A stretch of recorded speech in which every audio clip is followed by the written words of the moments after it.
CM Revanth Reddy ఢిల్లీలో పర్యటిస్తున్నారు. ఇవాళ కేంద్ర హోంశాఖ మంత్రి అమిత్ షాను కలవనున్నారు. రాష్ట్రంలో ఇటీవల కురిసిన భారీ వర్షాలు, వరదల వల్ల జరిగిన నష్టానికి సంబంధించి అంచనాల నివేదికను అమిత్ షాకు సమర్పించి కేంద్ర సాయం కోరనున్నారు. ప్రధాని మోదీతో కూడా సమావేశం అయ్యేందుకు అపాయింట్మెంట్ కోరారు.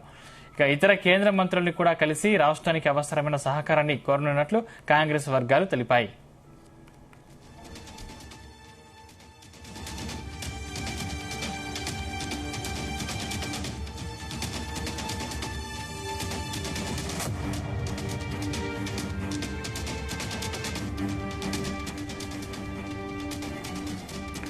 టీపీసీసీ నూతన అధ్యక్షుడిగా నియమితుడైన మహేష్ కుమార్ గౌడ్ కూడా ఢిల్లీ వెళ్లారు. సీఎంతో కలిసి ఏఐసీసీ అధ్యక్షుడు ఖర్గే, ప్రధాన కార్యదర్శి కేసీ వేణుగోపాల్తో పాటు అగ్రనేత సోనియా గాంధీని కలవనున్నారు.